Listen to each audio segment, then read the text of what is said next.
cardiopatías y embarazo. El tema de cardiopatías es un poquito complejo en el embarazo.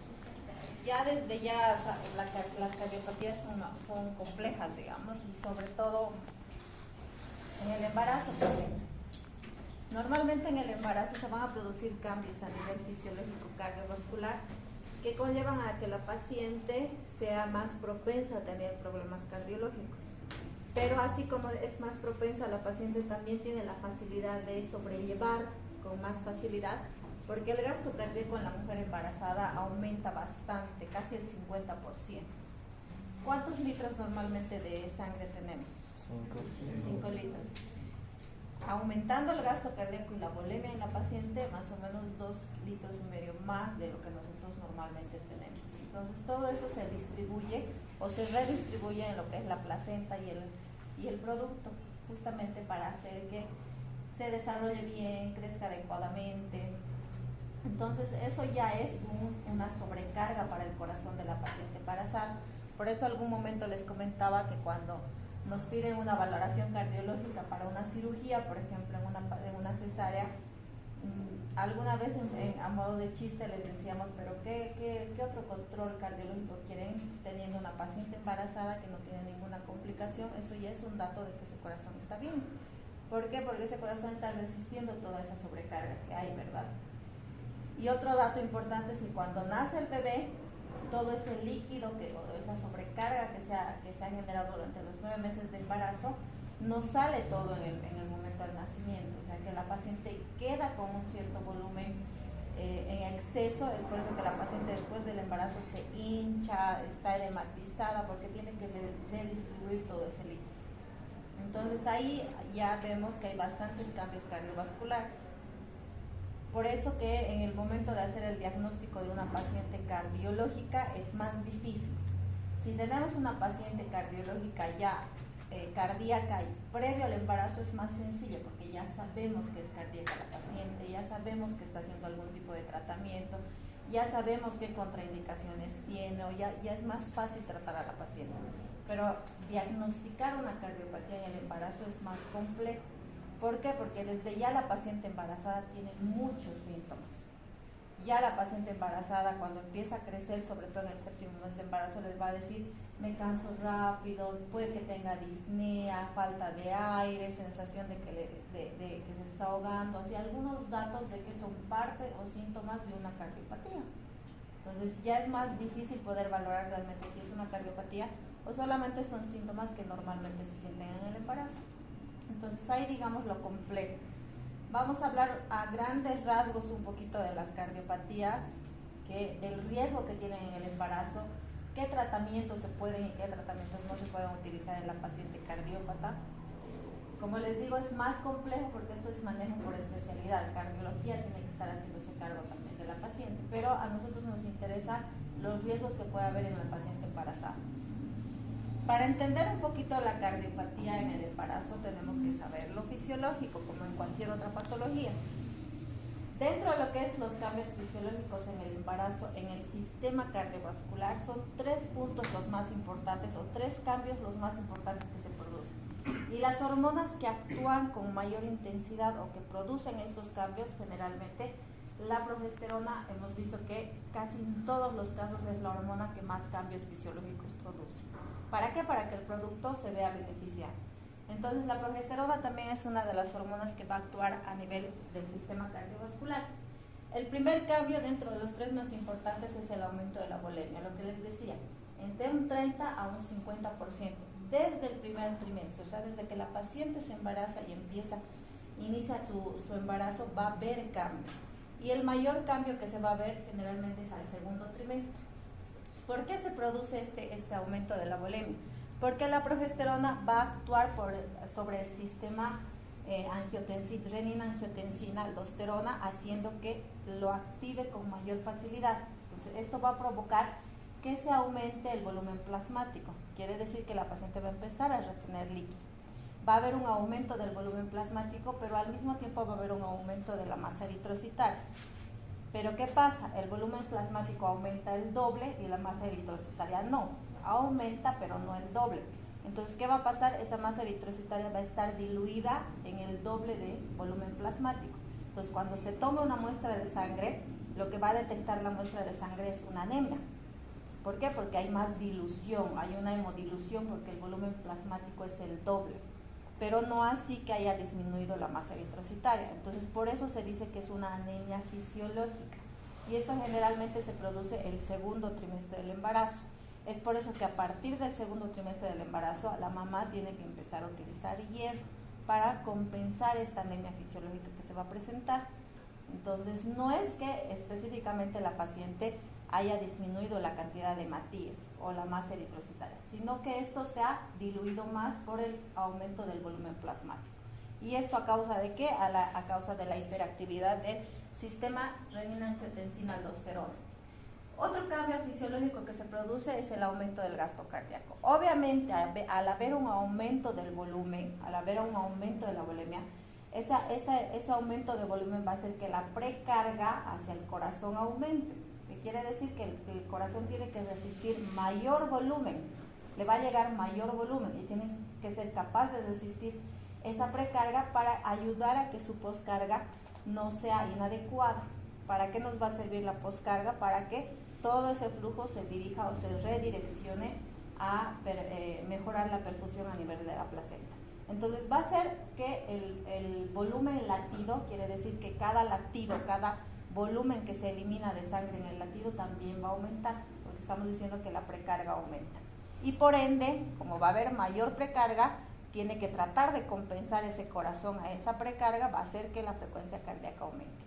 Más o menos entre 10 a 15 latidos por minuto. O sea, que quiere decir que la paciente de alguna manera tiene una cierta taquicardia.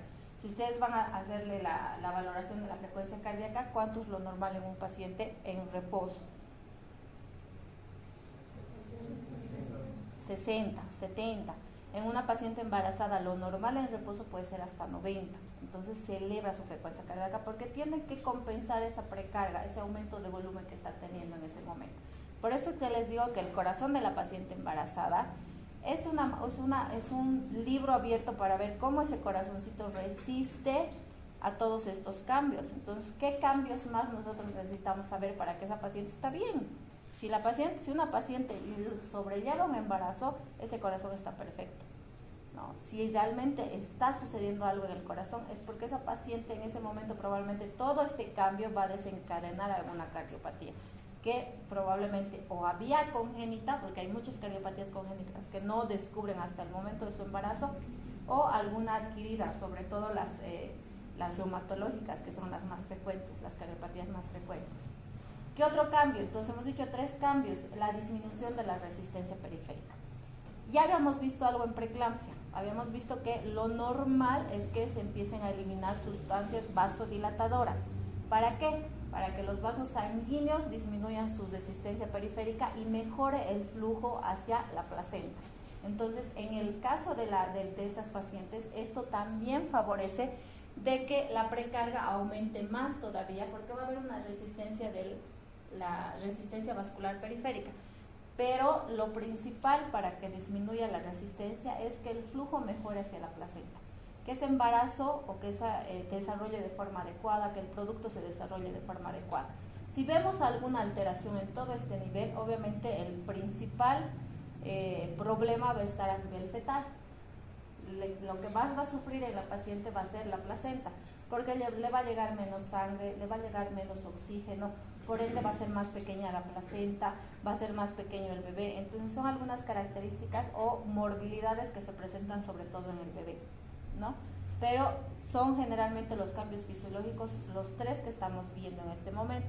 Y como hemos dicho, la hormona que más actúa a este nivel o la que activa todos estos sistemas es la progesterona. Y la progesterona desde ya es un dilatador y un relajante del músculo liso. Por eso es que es un vasodilatador, porque las arterias responden a la progesterona. Y no solamente a este nivel, la progesterona es relajante del músculo liso a todo nivel. Por ejemplo, el músculo liso del intestino, del estómago, por eso se producen las náuseas, por eso se produce el malestar gastrointestinal, a nivel de la vejiga también, por eso hay más riesgo de infección, porque esa vejiga se relaja y detiene más cantidad de orina, y entonces entonces hay residuo, eso provoca que haya más riesgo de infección. Entonces la progesterona en realidad es la que actúa a todo nivel. Como les he dicho hace un momento, es más difícil hacer el diagnóstico de cardiopatía en el embarazo, porque desde ya la paciente tiene síntomas que pueden ser datos de una cardiopatía. Disminuye su capacidad de ejercicio, la paciente no tiene la misma capacidad para subir unas gradas, por ejemplo. Si sube las gradas con una paciente que no está embarazada, se va a cansar más rápido, puede tener disnea, puede haber ortopnea. ¿Por qué la ortopnea? ¿Qué es la ortopnea?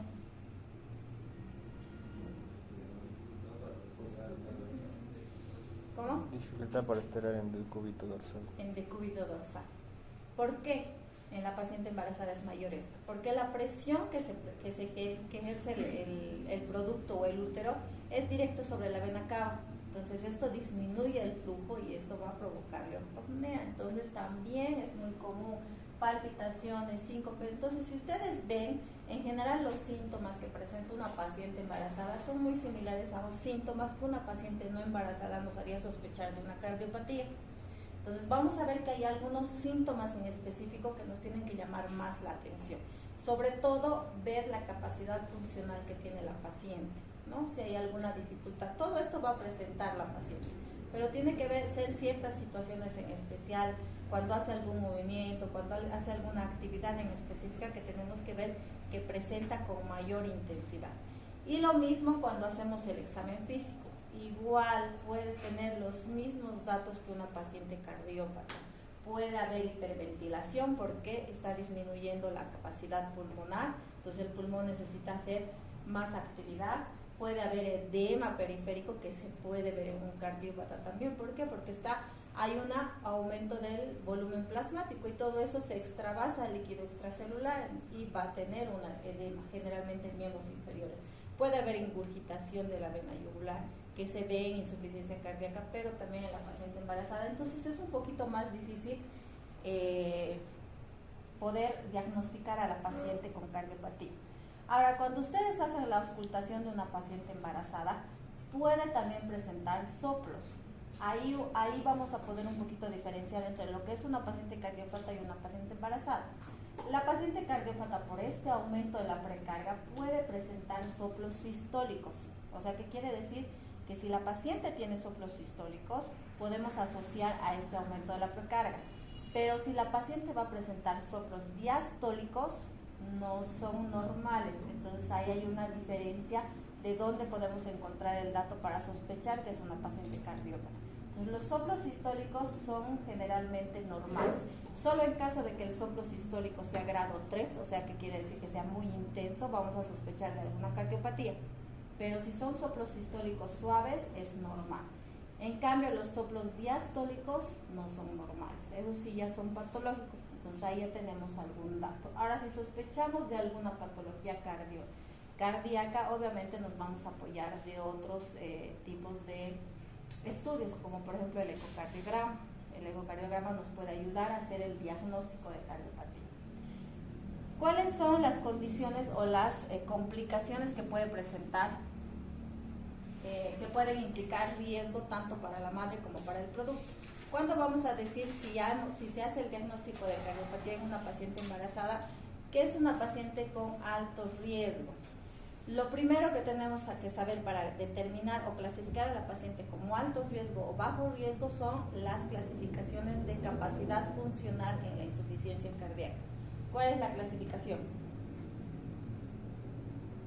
Eso es en cualquier paciente, no solamente en paciente embarazada. ¿Cuál es la clasificación de la capacidad funcional? Nadie. En insuficiencia cardíaca. ¿Han hecho cardiología ya? Sí. ¿Cuál es la clasificación de la capacidad funcional en insuficiencia cardíaca? ¿Cuántas clases son?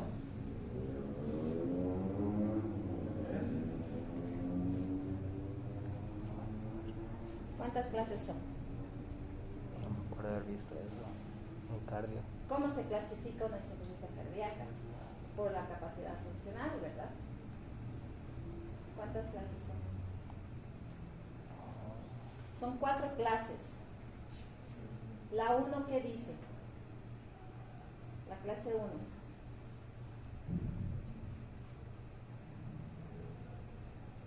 La paciente no tiene, o el paciente no tiene dificultad respiratoria, ni tiene disnea, actividades cotidianas. O sea, no hay sintomatología o está asintomático. ¿Qué dice la clase 2? ¿Qué dice la clase 2? En reposo no tiene dificultad, pero a la actividad física fuerte sí puede tener dificultad respiratoria, cardíaca o disnea. La clase 3. Actividades pequeñas o cotidianas puede tener dificultad. Y la clase 4, en reposo tiene dificultad o hay disnea en reposo. Esa clasificación la vamos a utilizar en todo, o sea que tienen que saber esa clasificación. Y es muy facilita porque la clase 1 no tiene dificultad, la clase 2 actividades fuertes o intensas, la clase 3 actividades cotidianas o leves y la clase 4 en reposo. Entonces, para nosotros determinar si esa condición materna o esa cardiopatía que está presentando la madre implica un riesgo tanto para la madre como para el feto, la clase funcional es importante. Generalmente, independientemente de la cardiopatía que tenga la paciente, la clase funcional 1 y la clase funcional 2 son sobrellevadas por la paciente sin complicaciones, ni para la madre ni para el feto. Hay algunas patologías que en clase funcional 2 ya son de alto riesgo, pero ya hemos visto que la mamá es capaz de resistir todos los cambios que se presentan. Entonces, clase funcional 1 y 2 son cambios que la paciente puede resistir sin que se presenten complicaciones ni en la mamá ni en el producto, ya sea con o sin medicación, dependiendo de qué vaya a necesitar la paciente. Segundo, inestabilidad hemodinámica. Ese es un factor de riesgo. Si la paciente está haciendo un tratamiento para alguna cardiopatía y de repente empieza a tener alteraciones hemodinámicas, su frecuencia cardíaca se dispara, su presión arterial baja, algún dato de alarma, entonces nos quiere decir que hay un riesgo grave para la madre o para el producto. Puede que haya iniciado su embarazo con una clase funcional 2, pero a medida que vaya progresando puede cambiar y haber en algún momento alguna inestabilidad. Que utilice warfarina. ¿Qué cardiopatías dan warfarina? ¿A quiénes les dan warfarina?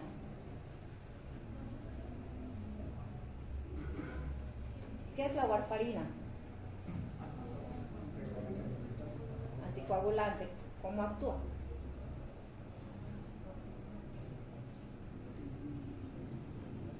Actúa a nivel de la vitamina K. Inhibe la vitamina K y ustedes saben que la vitamina K es importante para que se active el sistema de coagulación. Entonces es un anticoagulante. Es importante saber esto porque si la paciente utiliza warfarina, el riesgo para el producto es alto. ¿Por qué? Porque la warfarina puede producir embriopatías o alteraciones morfológicas en el bebé hasta las 12 semanas. O sea que si esa paciente previo a su embarazo ya está anticoagulada, tenemos que cambiar ese medicamento. No se le puede seguir o se le tiene que bajar la dosis, no puede ser más de 5 miligramos. Entonces, si es una paciente o una cardiopatía con necesidad de utilizar anticoagulante como la warfarina, ya es un factor de riesgo para el bebé sobre todo, más que para la madre. Preeclampsia, eclampsia ya hemos dicho. Esto es un dato que sí, obviamente, si la paciente es cardiópata y le da una preeclampsia, una eclampsia, la resistencia vascular va a aumentar en ese momento y va a hacer que ese corazón tenga mayor precarga y necesite trabajar con más intensidad. Cardiopatías congénitas cianóticas. Ese es uno de los datos importantes, porque dentro de los síntomas que hemos visto en la paciente no había cianosis, había disnea, había dificultad respiratoria, había ingurgitación yugular, que hemos visto que puede tener una paciente embarazada. Pero una paciente embarazada normalmente no tiene cianosis, eso no es un signo o síntoma normal. Entonces, si hay cianosis y es la paciente con cianótica, puede que esté asociado a una cardiopatía cianótica severa. Vamos a ir viendo más adelante qué cardiopatía es la siguiente. Entonces, lo más importante de todo, si la paciente tiene una cardiopatía de clase funcional 3 o 4, es una condición severa para la madre. Ahí sí necesita probablemente hospitalización esa paciente y el manejo va a ser mucho más complejo, o incluso tal vez se tenga que interrumpir el embarazo para que su precarga disminuya y haga que ese corazón trabaje menos. La siguiente. Ahora, toda paciente gestante, por el hecho de que existen cardiopatías congénitas, a toda paciente entre las 11, 14 semanas y las 22, 26, 28 semanas se deben realizar 2 ecografías importantes. ¿Por qué? Porque se tiene que tratar de determinar si existe o no algún riesgo de que esté teniendo una cardiopatía o alguna malformación. Porque generalmente las pacientes cardiópatas están utilizando medicación, ¿no? O está utilizando, como hemos visto, la warfarina, o está utilizando algún beta bloqueante, algún medicamento que se utiliza durante el embarazo. Entonces, la mayoría de los fármacos en el embarazo pueden tener algún factor de riesgo sobre el producto. Entonces, las 2 ecografías más importantes para determinar si hay algún tipo de alteración son, primero, la ecografía cromosómica, que se hace entre las 11 y 14 semanas, y la ecografía morfológica, que se la hace después de las 22 semanas. Entonces, estas nos van a ayudar a determinar cómo está progresando ese embarazo en una paciente cardiópata, sobre todo para controlar al bebé, no tanto para la madre, sino para controlar al bebé, porque la mamá está recibiendo medicación durante el embarazo. La mayoría de las cardiopatías requieren medicación. Entonces se tiene que hacer la valoración, y si en caso se encuentra alguna alteración o algo que nos llame la atención, se tendría que hacer también un ecocardiograma fetal para ver si no hay alguna otra alteración en el corazón también del bebé, ¿no? Entonces, si dentro de las cromosómicas o la morfológica todo se ve bien, no hay problema, seguimos su control y su tratamiento regular. Pero si encontramos alguna alteración, tendríamos que asociar también un ecocardiograma. Así. Ahora, ¿se atiende parto o se atiende cesárea en una paciente cardiópata? ¿Qué creen ustedes? Cesárea. ¿Por qué cesárea?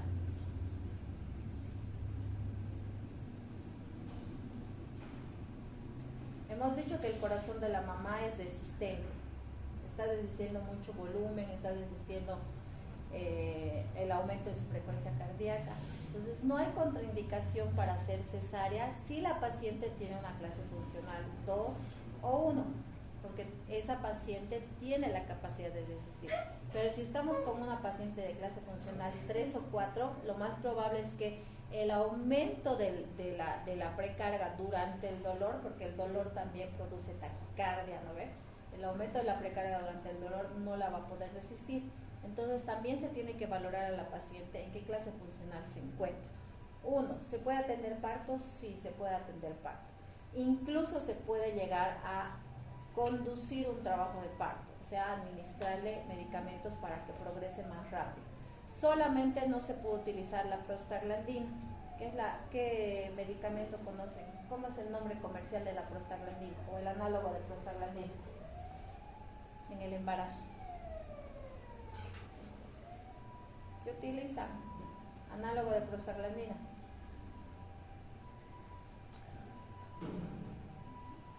¿Nadie?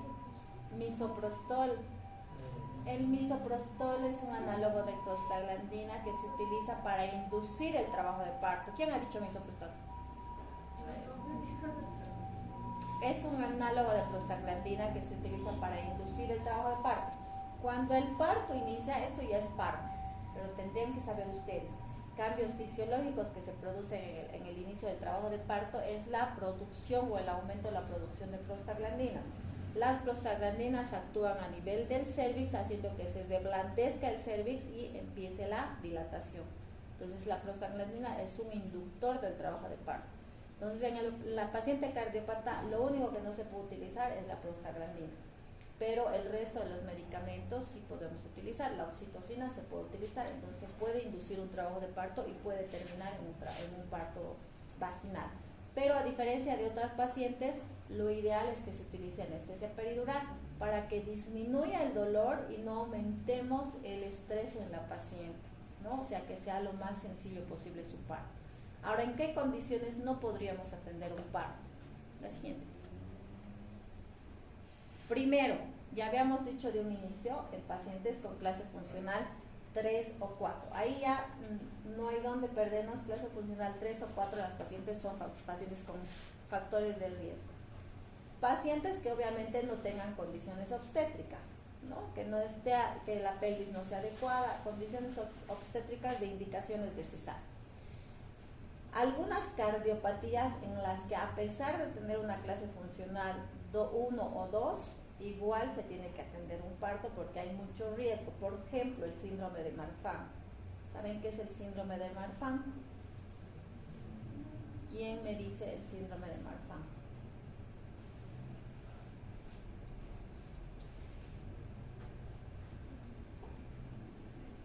Tienen que leer, chicos. ¿Qué características físicas tienen las pacientes con síndrome de Marfan? ¿Nadie? Es una persona alta, delgada, los dedos son largos, el tórax es excavatum, ¿no? Y se asocia a cardiopatías. ¿Qué tipo de cardiopatías? Coartación de la aorta. Entonces esos pacientes tienen riesgo de tener ruptura aórtica porque hay una dilatación de la aorta. Entonces, en pacientes que tengan el síndrome de Marfan y esa aorta mida más de 45 milímetros, significa que hay mucho riesgo de que esa aorta pueda romperse. Entonces, ¿qué va a pasar? No lo podemos someter a estrés, menos a un trabajo de parto, porque en el trabajo de parto lo que hace el útero es contraerse y la paciente puja. Entonces, ¿qué va a hacer? Va a hacer fuerza. Entonces hay más riesgo de que se produzca una ruptura. ¿En qué casos en un síndrome de Marfan se podría dar opción a parto o podríamos intentar un parto? Si esa aorta mide menos de 40 milímetros. Entonces ahí hay un límite, 40 y 45. Si mide más de 45 milímetros no le podemos dar opción a parto. Pacientes que estén utilizando dicumarínicos, ¿cuáles son? Ya hemos visto. Warfarina. ¿Por qué? Porque saben que la warfarina, al ser un anticoagulante, hay más riesgo de sangrado. Primero, más riesgo de sangrado en la madre y segundo, más riesgo de sangrado en el bebé. En el momento del parto puede llegar a producir hemorragia intracraneal, porque ya hemos dicho que es un producto o es un fármaco que tiene factores de riesgo sobre el bebé porque atraviesa la barrera placentaria. Entonces, si la paciente está con medicación en ese momento, no debería atender su parto. ¿Qué debería hacerse? Debería suspenderse la warfarina a las 36 semanas, para que así después de las 36 semanas, la paciente, hasta el inicio de su parto, que va a ser entre las 38 y 40 semanas, ya no esté utilizando la warfarina. Pero si está utilizando, entonces la única opción, o nuestra mejor opción, es la cesárea. Sobre todo por el bebé, porque estamos viendo que durante el parto puede producirle hemorragia intracraneal. Deterioro hemodinámico rápido, que en las últimas semanas, por el aumento de la carga, la paciente empieza a tener un deterioro rápido. De una clase funcional 1 pasa a una clase funcional 3, de una clase funcional 2 a una 4. Entonces, que vean ese deterioro en la paciente es un dato de que está con una cardiopatía de alto riesgo, entonces no pueden atenderle un parto. Hipertensión arterial pulmonar severa. Cardiopatías que estén asociadas a hipertensión arterial pulmonar severa, obviamente no vamos a atender tampoco un parto. Entonces hay algunas indicaciones en específico en las que está indicado la cesárea y no el parto, pero en general, si son clase funcional 1 y 2, se pueden atender partos normales, sin complicaciones, solamente con anestesia o analgesia epidural. Y clase funcional 3 y 4 son contraindicación de parto. Recién. Ahora, ¿qué fármacos se pueden utilizar en el embarazo? Fármacos para tratamientos, fármacos cardíacos. En general, la mayoría de los fármacos van a atravesar la barrera placentaria. Entonces, en general, todas se deben manejar con cierto cuidado, pero sí vamos a tener fármacos que están completamente contraindicados, no se puede utilizar ni en el primer ni en el segundo trimestre del embarazo. Y eso es importante porque van a ver que hay fármacos muy comunes que no se pueden utilizar en el embarazo porque producen alteraciones morfológicas, sobre todo en el bebé, paladar hendido, como hemos dicho hace un rato, problemas en el tubo neural, hemorragia intracraneal, o sea, son varios los riesgos o las alteraciones morfológicas que puede haber. Y si es posible evitar administrar estos medicamentos, mejor. Pero va a haber situaciones en las que no hay posibilidad de no administrar, porque es riesgo-beneficio. Es el riesgo de la madre de que la madre empeore y muera, o el riesgo del bebé. Entonces incluso va a haber cardiopatías en las que la paciente no debería embarazarse, y si se embaraza vamos a tener que interrumpir al primer trimestre. Entonces lo mismo pasa con los fármacos. Entonces durante el embarazo hay que tener en cuenta que en general todos los sistemas se modifican y todo lo que es la farmacodinamia de los fármacos cambia. Entonces, si bien la paciente hipertensa puede estar utilizando algún antihipertensivo previo al embarazo, probablemente durante el embarazo va a necesitar que se modifiquen las dosis. Entonces, sí o sí hay que tener mucho cuidado con el manejo de las dosis por este cambio que se produce. Entonces, ¿qué fármacos son los contraindicados? La siguiente. Dentro de los fármacos que no son seguros y están contraindicados están los IECAS, los inhibidores de la renina angiotensina aldosterona, los ARA, que son bloqueantes de la renina angiotensina. ¿Cuáles son y los IECAS? Enalapril, captopril, no están indicados en el embarazo. Ya hemos visto la anterior vez cuando hemos hablado también de antihipertensivos que no se puede utilizar estos medicamentos, entonces no están indicados. ¿Qué efectos o qué complicaciones puede llevar en el bebé? En este caso puede provocar paladar hendido, que es la alteración más común por el uso de estos fármacos. Los ARA, ¿cuáles son? El losartán tampoco se puede utilizar en el embarazo, también está contraindicado, produce un daño alveolar severo, entonces el producto va a tener alteraciones morfológicas, daño alveolar pulmonar, va a tener alteraciones a nivel pulmonar, entonces tampoco puede usarse, puede producir polidramnios, puede producir alteraciones neurológicas, alteraciones del tubo neural, espina bífida, una de las complicaciones que se puede presentar, entonces no está indicado. La espironolactona dentro de los diuréticos tampoco está indicado. Tenemos otra opción dentro de lo que son diuréticos, podemos utilizar la furosemida. La furosemida es de clase funcional B, o sea que quiere decir que es seguro en el embarazo. No se han encontrado estudios que digan que no se puede administrar, entonces de preferencia después del primer trimestre sí se puede utilizar de forma segura. Entonces la espironolactona no se puede utilizar, la miodarona tampoco se puede utilizar. Entonces dentro de los que no están seguros son estos fármacos. Pero vamos a tener una lista grande de fármacos. Ninguno de los fármacos que se encuentran dentro de los seguros es de tipo A, o sea, ninguno, todos son clasificados como tipo B. Quiere decir que hay un riesgo y si no es necesario utilizar, no hay necesidad, tampoco le tengo que dar así por así, ¿no? Mejor si no se utiliza nada.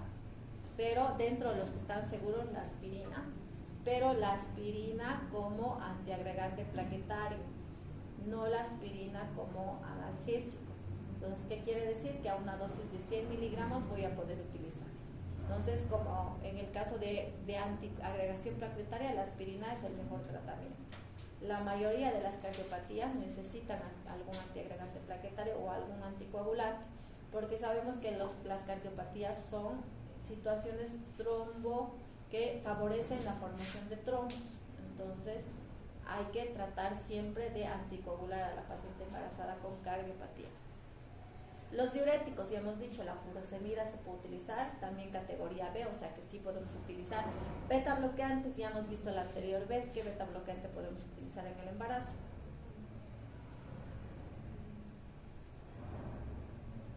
¿Qué beta bloqueante podemos utilizar en el embarazo? Tenerol. Tenerol. No. El nifedipino, bloqueante calcio, igual, ¿no ve? Podemos utilizar. Entonces no vamos a utilizar enalapril, pero sí el nifedipino lo podemos utilizar. La digoxina se puede utilizar. ¿Para qué se utiliza la digoxina?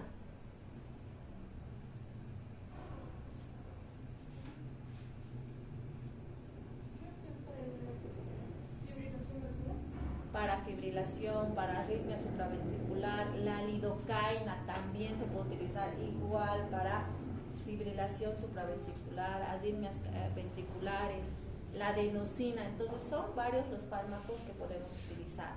Podemos utilizar inotrópicos y vasopresores también, excepto el sildenafil. El sildenafil también es un inotrópico y vasopresor. No se puede utilizar. ¿En qué se utiliza el sildenafil? No en varones. ¿En qué se utiliza? ¿En qué? Hipertensión pulmonar. Es el tratamiento de elección hoy en día el sildenafil. Entonces, en el caso de la paciente embarazada no se puede utilizar.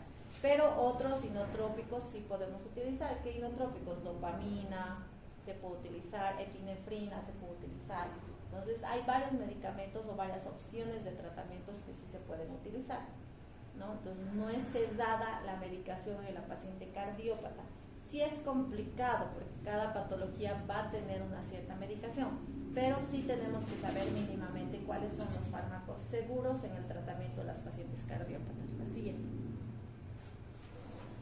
Entonces vamos a ir viendo algunas cardiopatías en el embarazo, cuáles son sus riesgos y sobre todo maternos y fetales en este caso, ¿no? Las cardiopatías o las valvulopatías, que serían probablemente las cardiopatías más frecuentes, a pesar de ser las más frecuentes, en general, en la población en general, todavía tiene un porcentaje leve. Es muy poca la población, un 1% más o menos, que tiene alguna valvulopatía. Y en el embarazo también, ¿no? No es muy frecuente.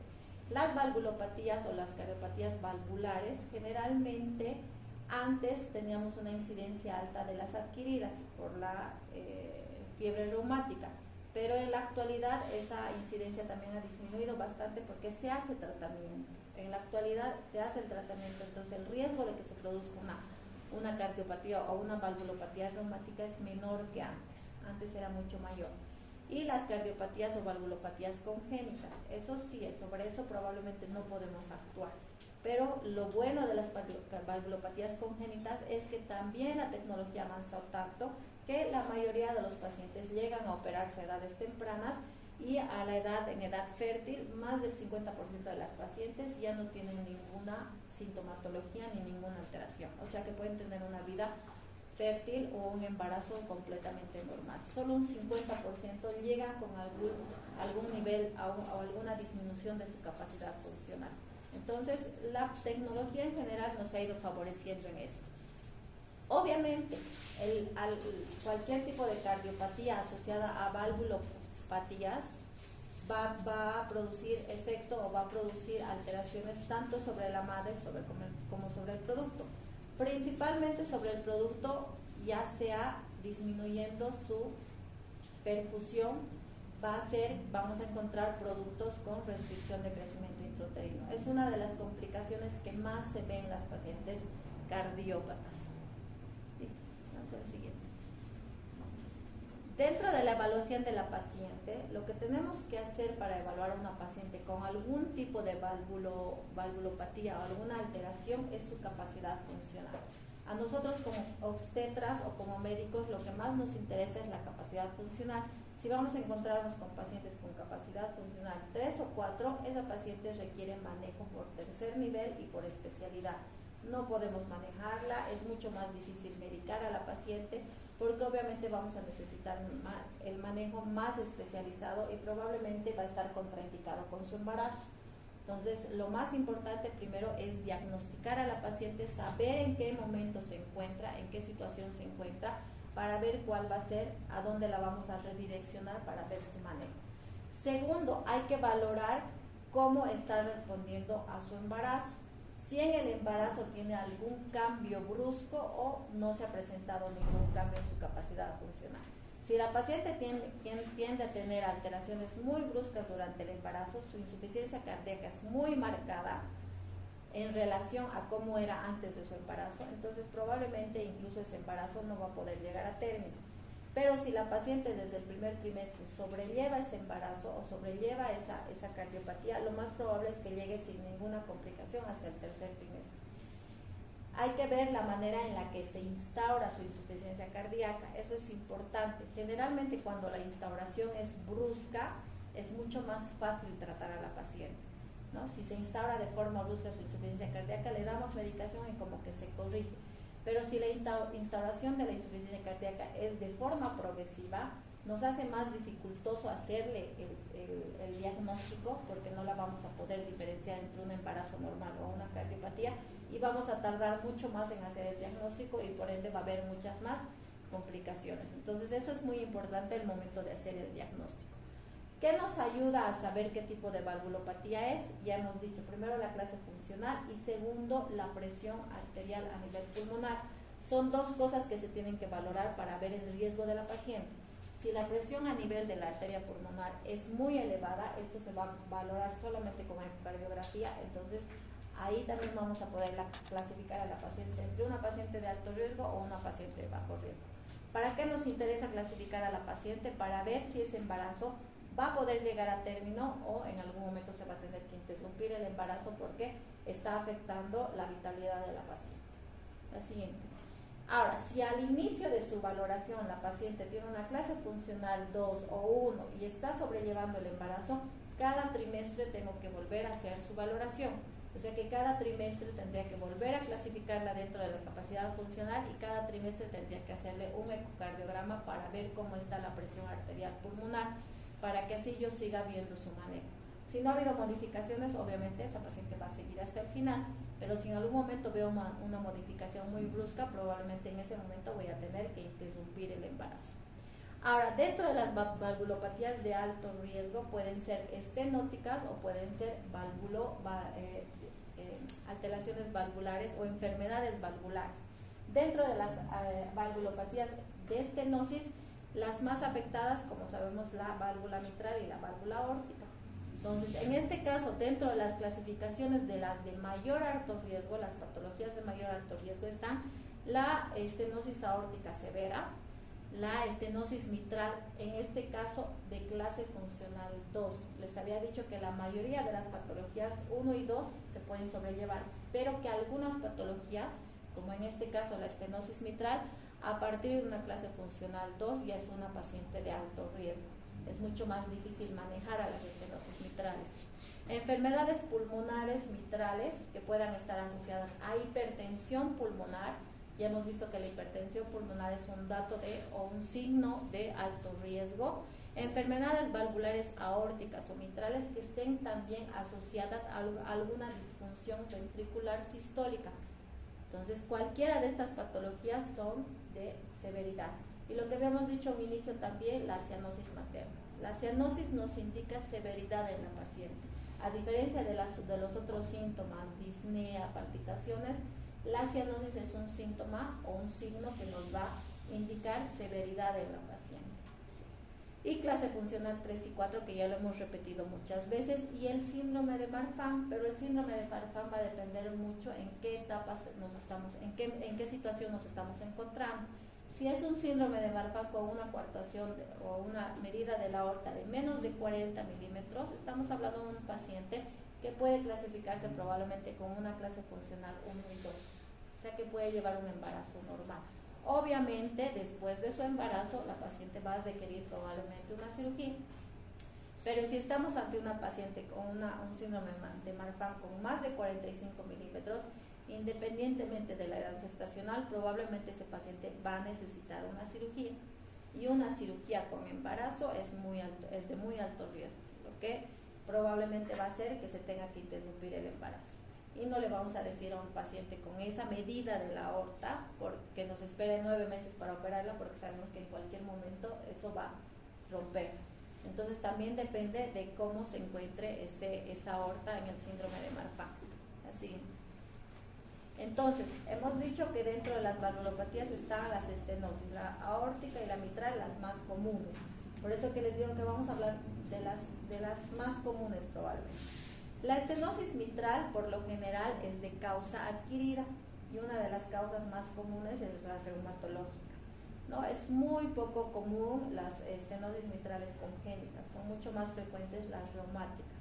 Pero aún así, las estenosis mitrales reumáticas ya hemos visto que hay variedad de cirugías para valvuloplastías. Entonces, también se ha visto que antes de que la paciente programe o proyecte un embarazo, lo ideal sería tratar su estenosis si es que tiene que ser quirúrgico, ¿no? La severidad de la estenosis mitral va a depender del grado de obstrucción que haya, y esto solo lo vamos a poder valorar por un ecocardiograma. El ecocardiograma nos va a decir la severidad de eso.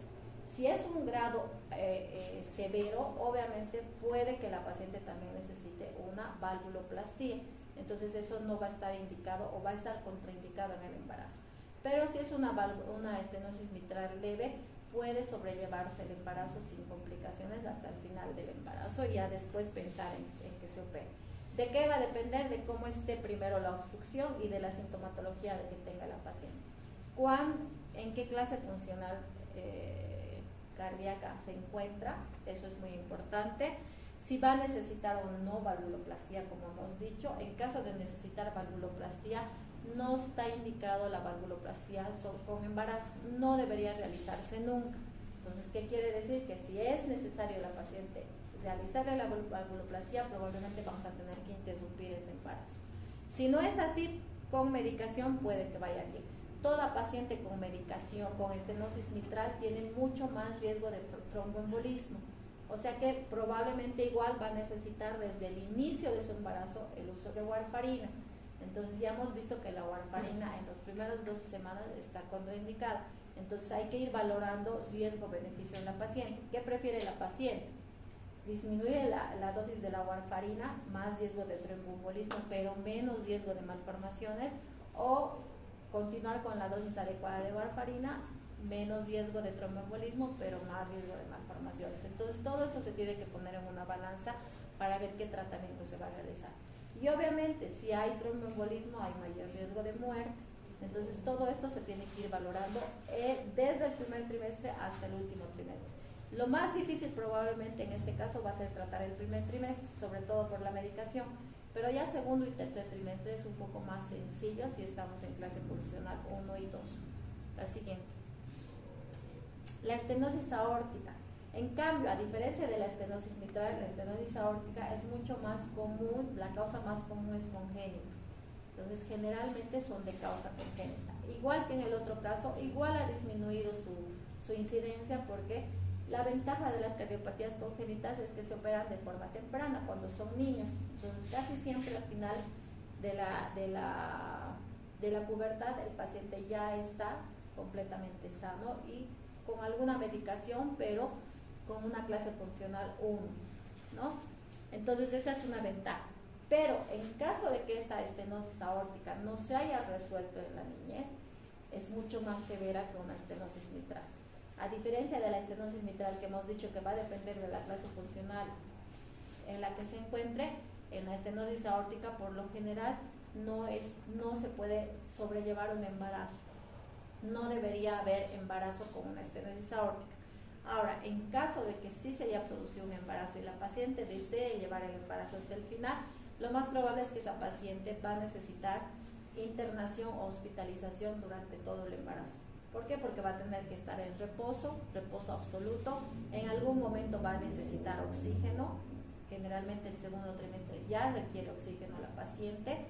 Y el hecho de que esté en reposo obviamente va a aumentar el riesgo de tromboembolismo, o sea que también va a necesitar anticoagulación. Entonces es mucho más difícil el manejo si no se ha llegado a corregir esta estenosis aórtica. Entonces quiere decir que no debería haber embarazo con una estenosis aórtica, ¿no? Si la paciente tiene una cardiopatía previa al embarazo y es sintomática, significa que tiene sintomatología cardíaca, debería contraindicarse completamente a la paciente que se embarace. Entonces es una de las patologías que generalmente no sobrellevan un embarazo. Ahora, si se logra, casi nunca llegan al tercer trimestre, ¿no? Segundo trimestre se está interrumpiendo el embarazo. Y obviamente el hecho de que haya una dificultad tan grande significa que en estenosis aórtica no se puede atender un parto, siempre tiene que ser atención por cesárea, justamente por el riesgo que hay. La siguiente. ¿Qué otras valvulopatías? Las más comunes, la estenosis mitral y la aórtica. Pero el resto de las valvulopatías, como las insuficiencias mitrales, aórticas, las estenosis pulmonares, la insuficiencia pulmonar, son de mucho menor riesgo que las otras dos que hemos visto. Se pueden sobrellevar con mucha más facilidad durante el embarazo, se puede iniciar tratamiento en cualquier momento del embarazo y casi siempre son de clase funcional 1 y 2 y llegan al final.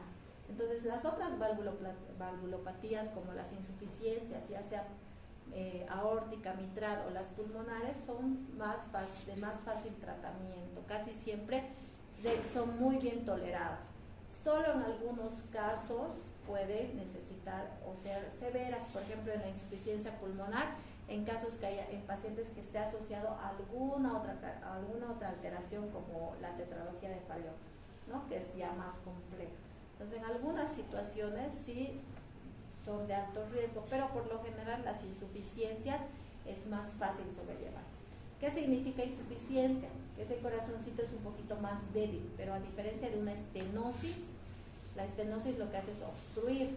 En cambio, la insuficiencia, tú le ayudas al corazón, le das una medicación para ayudar. ¿Qué le podemos dar? Un inotrópico, por ejemplo, ¿no? Vamos a ayudar a ese corazoncito a bombear y va a sobrellevar con mucha más facilidad.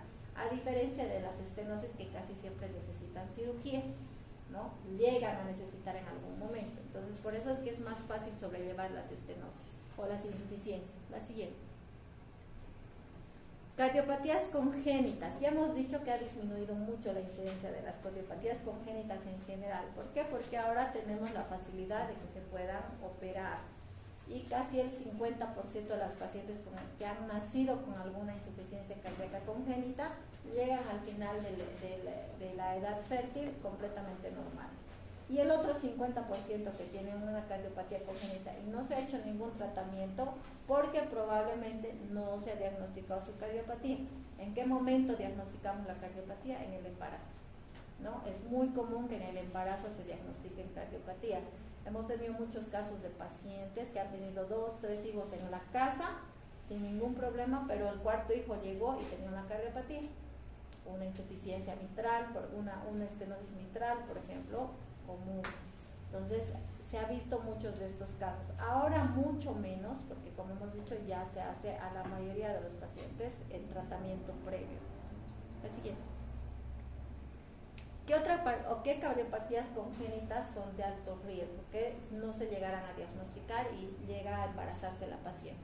El síndrome de Ismene, en el que hay una hipertensión pulmonar arterial severa.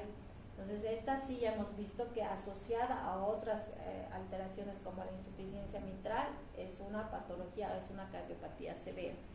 Entonces, no se aconseja, si está asociada a la hipertensión pulmonar a alguna otra patología como la insuficiencia mitral o aórtica, no se aconseja embarazo, justamente porque su manejo es difícil, no debería indicar, eso se debería contraindicar el embarazo a la paciente. Ahora, si se embaraza, por lo general a partir del segundo trimestre la paciente necesita estar internada, necesita oxígeno, necesita monitorización constante, necesita además electrocardiograma cada cierto tiempo, porque tenemos que ir viendo la capacidad funcional de ese corazón y además esa hipertensión pulmonar, ¿no? Para ver en qué momento se va a interrumpir el embarazo. Obstrucción severa de la taza de ventrículo izquierdo o de la taza de sístole del ventrículo izquierdo. Entonces es otra cardiopatía congénita. En este caso, por lo general, la paciente sí puede tener un embarazo, puede llegar a un embarazo a término, incluso puede llegar a tener un parto o una cesárea. Por lo general, este tipo de cardiopatías son de clase funcional 2. Entonces puede, si está bien tratada la paciente, llegar hasta el final del embarazo sin complicaciones. Solo en algunos casos va a necesitar realizarse alguna valvuloplastía, pero ya hemos visto que las valvuloplastías están contraindicadas en el embarazo, entonces eso significa que si se requiere valvuloplastía, se va a tener que interrumpir el embarazo o se va a tener que esperar hasta el final del embarazo. Cianosis materna severa, ya hemos visto que es dentro de los factores de riesgo, dentro de las alteraciones las más severas probablemente, y el síndrome de Marfan, que ya lo hemos repetido muchas veces, ¿no? Siguiente. Anticoagulación del embarazo. La mayoría de las cardiopatías que hemos visto, ya sean congénitas o adquiridas, van a necesitar anticoagulación durante el embarazo, porque tienden a elevar el riesgo de trombosis en las pacientes. Ya el embarazo por sí sola es una situación en la que se eleva el riesgo de trombosis. Toda paciente embarazada tiene más riesgo. Y al tener una cardiopatía asociada, obviamente el riesgo va a ser mucho mayor. ¿Qué anticoagulantes se pueden utilizar en el embarazo? Podemos utilizar la warfarina, como hemos visto, se puede utilizar, pero teniendo en cuenta que hasta las 12 semanas el riesgo de alteraciones morfológicas e embriopatías es alto. Entonces, si se decide utilizar la warfarina antes de las 12 semanas, la dosis debería ser bajita para evitar este riesgo, menos de 5 miligramos día. Pero si utilizamos dosis alta, el riesgo va a ser mucho mayor de embriopatías. La heparina de bajo peso molecular. La heparina de bajo peso molecular es segura en el embarazo, pero la desventaja de la heparina de bajo peso molecular es que es menos efectivo que la warfarina y va a haber algunas cardiopatías que no va a ser adecuado el uso de la heparina, vamos a necesitar utilizar la warfarina. Entonces, para medicación anticoagulante la warfarina es la mejor, pero en el caso de la embarazada lo que hay que ver es eso, riesgo-beneficio. ¿En qué casos le doy warfarina? ¿En qué casos le doy heparina de bajo peso molecular? La siguiente. Entonces, lo que voy a hacer es clasificar a las pacientes de pacientes de alto riesgo y pacientes de bajo riesgo. Pacientes de alto riesgo quiere decir que son aquellas pacientes que tienen más riesgo de trombosis venosa. ¿Qué pacientes? Pacientes que tengan antecedentes de una trombosis previa, pacientes que hayan estado ya anticoaguladas antes del embarazo, o sea que antes del embarazo ya recibían anticoagulación, son factores que tienen más riesgo. Entonces, en estas pacientes tengo que ir jugando con la medicación.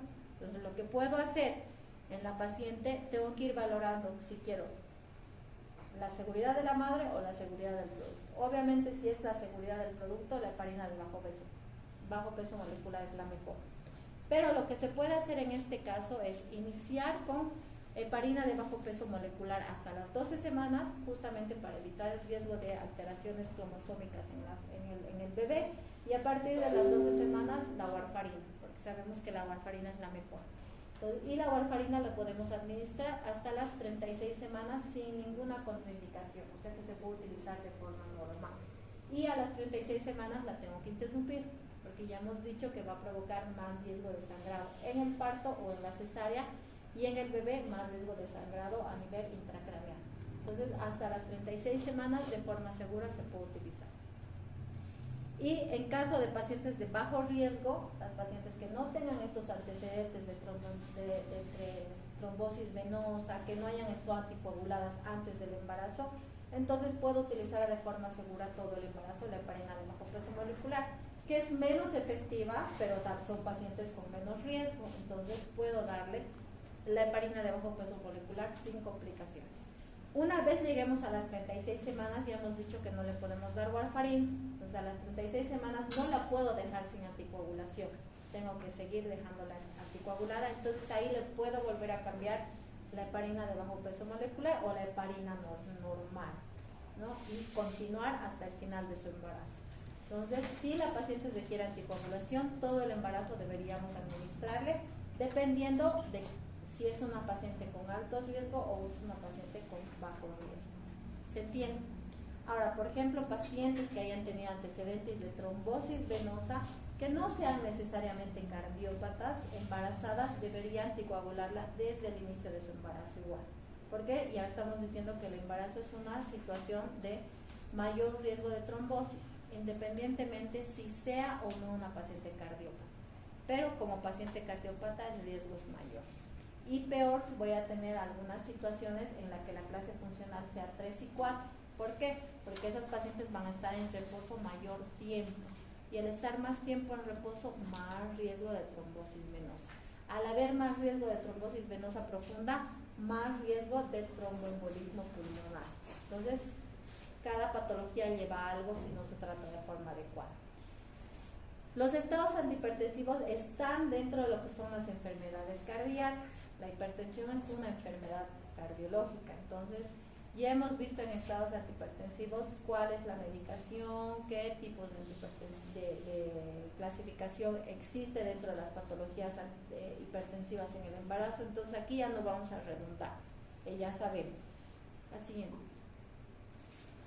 Miocardiopatías. Vamos a tener varios tipos de miocardiopatías, las hipertróficas, las dilatadas y una miocardiopatía que se clasifica en el embarazo como la miocardiopatía periparto, que es una de las cardiopatías que se desencadena en el embarazo y puede ser muy severa. Entonces, dentro de las miocardiopatías está la miocardia hipertrófica, está la miocardiopatía dilatada. En ambos casos, el manejo es relativamente sencillo porque son cardiopatías bien toleradas. Por lo general, clase funcional 1 y 2.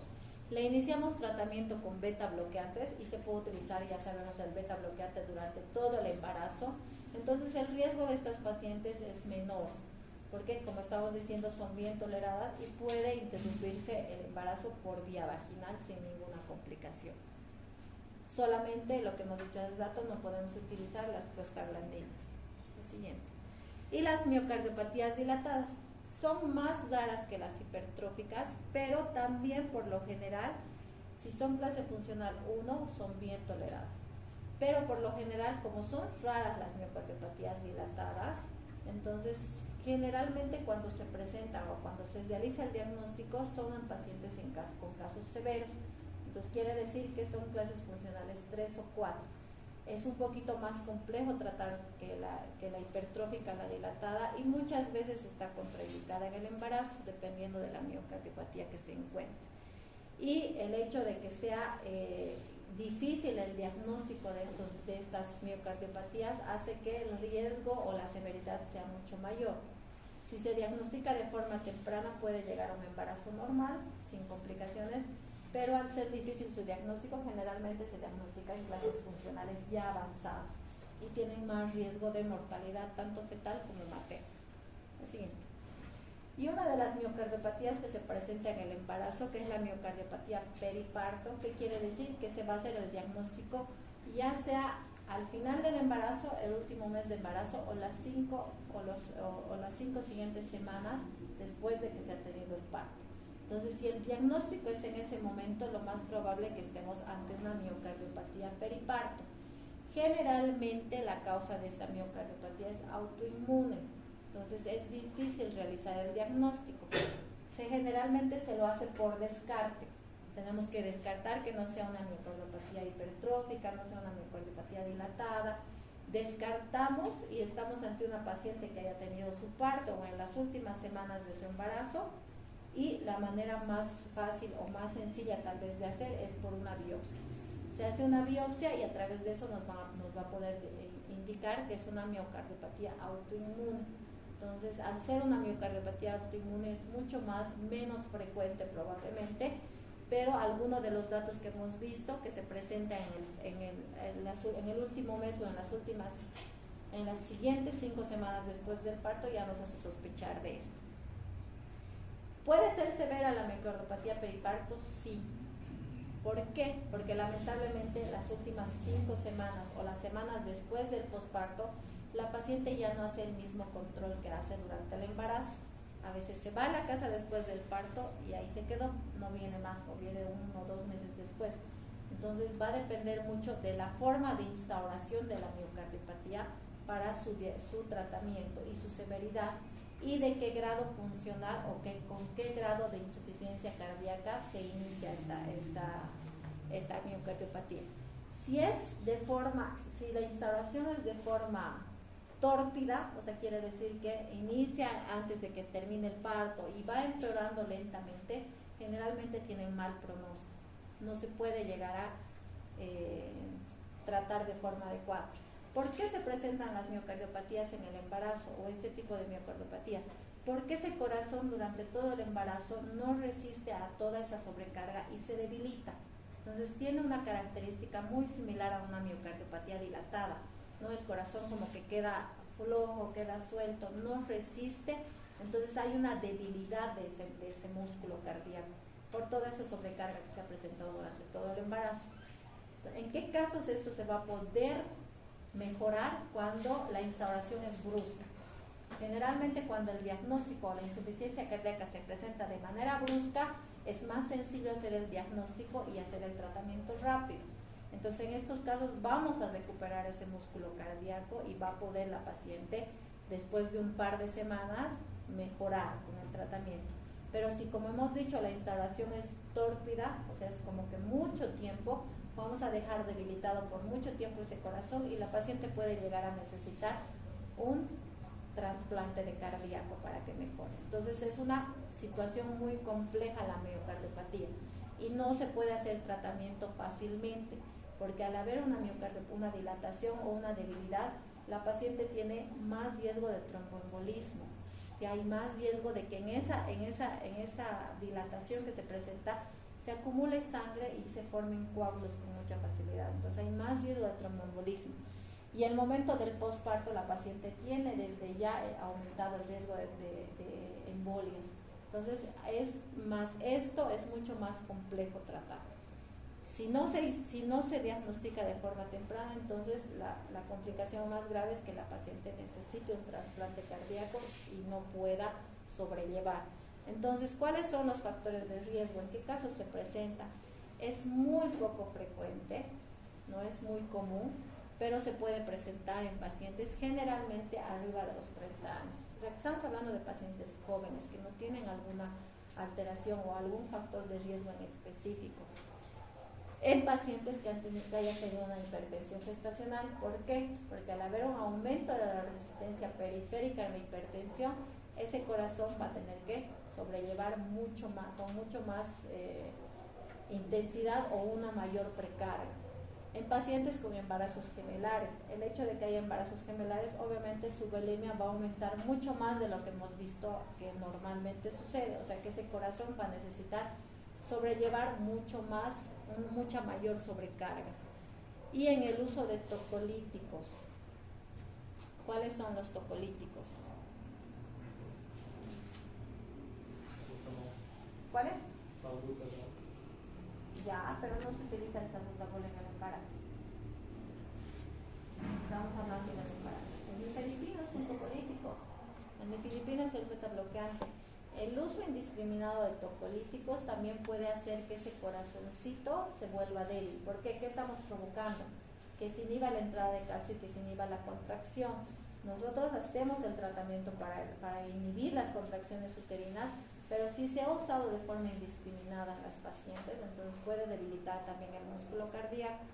Entonces son algunas características de las miocardiopatías periparto. Siguiente. ¿Cuál es el tratamiento? Como en una insuficiencia cardíaca, ¿no? Lo que hacemos generalmente, los sinotrópicos se pueden utilizar. ¿Para qué? Para ayudar a la fuerza cardíaca, la dopamina, la epinefrina se puede utilizar. Se puede utilizar algún asistente ventricular. Se puede poner en algún momento un marcapaso, también se puede poner para mejorar esa fuerza cardíaca, pero puede llegar a necesitar en algún momento un trasplante si no mejora, ¿no? Entonces, ambas situaciones, el que se instaure de forma brusca o de forma insidiosa, son riesgosas. Cuando se instala de forma brusca nos facilita el diagnóstico, pero al ser de forma brusca es más severa, entonces también es difícil el manejo. Pero cuando se instaura de forma insidiosa puede ser menos severa, pero por la complejidad y el tiempo es más difícil recuperar ese músculo cardíaco. Entonces, en ambos casos, dentro de las miocardiopatías, la periparto es una de las más complicadas de tratar. La mortalidad va a depender mucho de su recuperación y de la forma en la que se ha instaurado la miocardiopatía. La siguiente. Las arritmias en el embarazo. Se pueden tratar de preferencia las arritmias con fármacos. En algunos casos especiales, si el fármaco no nos sirve para el manejo de las arritmias, entonces vamos a utilizar otros mecanismos para el manejo, que se pueden utilizar siempre protegiendo al bebé. Podemos utilizar cardioversión, se puede utilizar también ablación, se puede utilizar el uso de marcapasos, se puede utilizar, pero siempre teniendo en cuenta que hay que proteger al bebé, porque durante cualquiera de estos procedimientos puede existir radiación. Entonces lo que hay que hacer es proteger al bebé. De preferencia siempre el tratamiento va a ser farmacológico, ¿no? Podemos utilizar la digoxina, que es uno de los fármacos, la lidocaína también se puede utilizar de forma segura, hemos visto, y también va a depender de la clase funcional para ver qué medicación es la más adecuada. Pero sí se puede medicar a las pacientes con arritmias en el embarazo. La siguiente. Las cirugías, ya hemos dicho que la cirugía cardíaca en realidad está contraindicada en el embarazo, no debería realizarse durante el embarazo. Si la paciente requiere cirugía cardíaca, lo mejor es que se realice antes de que haya embarazo, o en algunos casos se va a tener que interrumpir el embarazo para poder realizar una cirugía. Pocas son las situaciones en las que se podría realizar una cirugía con embarazo. ¿Por qué? Porque la mortalidad no solamente va a aumentar para la madre, sino también para el feto.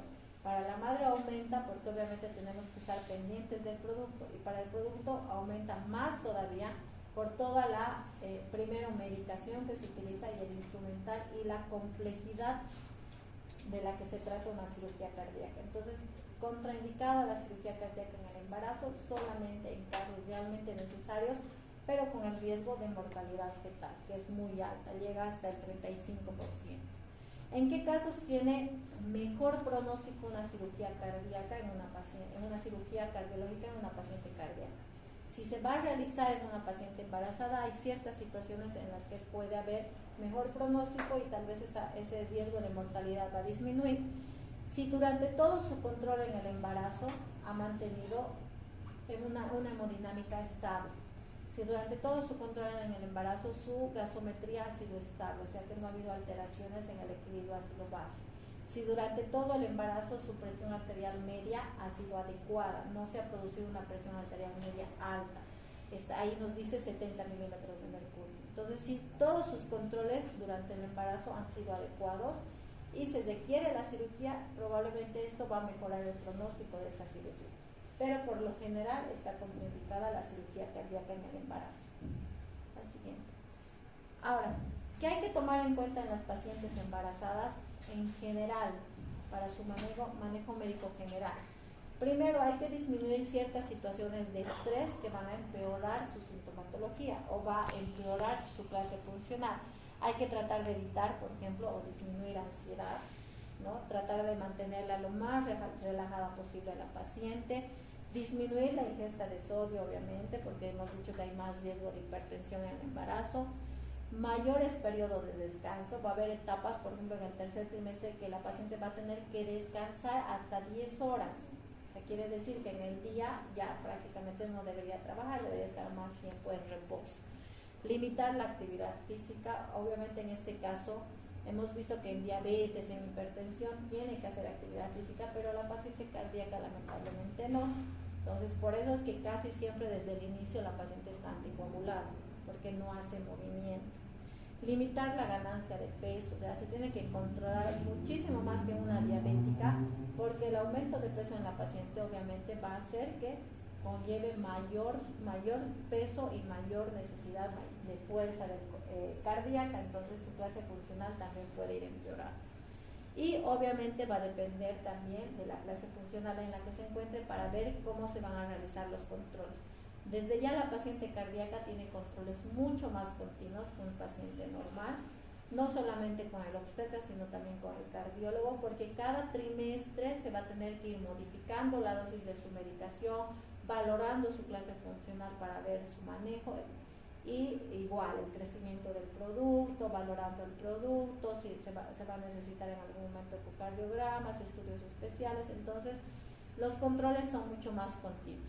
En pacientes con clase funcional 1 y 2 se va a hacer cada 15 días, casi durante todo el embarazo. En pacientes de clase funcional 3 se va a citar 2 veces por semana, o sea, ¿qué quiere decir? Que vamos a hacer hasta 6 a 8 controles al mes hasta las 32 semanas, porque estamos hablando de clases funcionales severas. Y a partir de las 32 semanas generalmente va a necesitar estar hospitalizado, porque ya hemos dicho que lo más probable es que necesite estar en reposo, necesite oxígeno, entonces va a necesitar estar hospitalizado.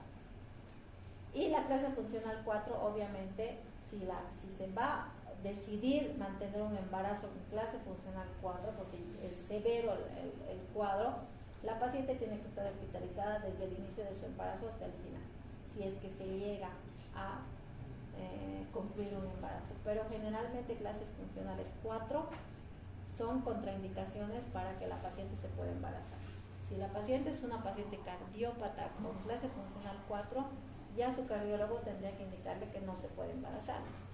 Pero si llega a haber un embarazo y la paciente decide que ese embarazo progrese, entonces ya sabemos que tendría que estar hospitalizada todo su embarazo. Entonces depende mucho dentro de lo que es cardiopatías. Primero, determinar la clase funcional, es lo más importante para saber el manejo. Si tenemos clase funcional 1 y 2, el manejo por lo general es más sencillo porque hay medicación de forma segura en el embarazo. Todas las cardiopatías en general necesitan anticoagulación. Lo único que tenemos que hacer es jugar con el anticoagulante. Si tenemos pacientes con factores de riesgo bajo, la heparina la mejor opción para el tratamiento. Si son pacientes con factores de riesgo alto, vamos a ir modificando la medicación dependiendo de la edad gestacional. Antes de las 12 semanas, heparina; después de las 12 semanas, warfarina. Ahora, si son pacientes de muy alto riesgo y necesitan warfarina, porque la heparina no es un medicamento adecuado, se va a utilizar la warfarina, pero indicando a la paciente que hay riesgo y la dosis tiene que ser de menos de 5 miligramos. Ahora, si vamos a usar más de 5 miligramos, es después de las 12 semanas. Segundo, hay cardiopatías, sobre todo las que están asociadas a hipertensión arterial pulmonar, que son contraindicaciones para un embarazo. ¿Se debería interrumpir o no debería haber embarazo en estas situaciones? Generalmente dentro de las cardiopatías, las insuficiencias mitrales y aórticas son las más llevaderas o las de mejor tolerancia. Las más severas son la estenosis aórtica y la estenosis mitral, resumiendo todo lo que hemos visto, ¿no? Dentro de los fármacos, las IECAS, los ARAs, a eso no se olvide, están completamente contraindicados, no se pueden utilizar. Entonces no vamos a utilizar enalapril, no vamos a utilizar captopril, no vamos a utilizar losartán. He visto una paciente embarazada una vez con losartán, o sea que está contraindicado. ¿Qué pueden producir? Paladar hendido, espina bífida, polidramnios. Entonces, malformaciones asociadas y malformaciones grandes, o sea, malformaciones severas en los productos. Y el manejo de la paciente va a depender sobre todo de su clase funcional para hacer su seguimiento y también para la finalización de su embarazo, sea parto, sea cesárea.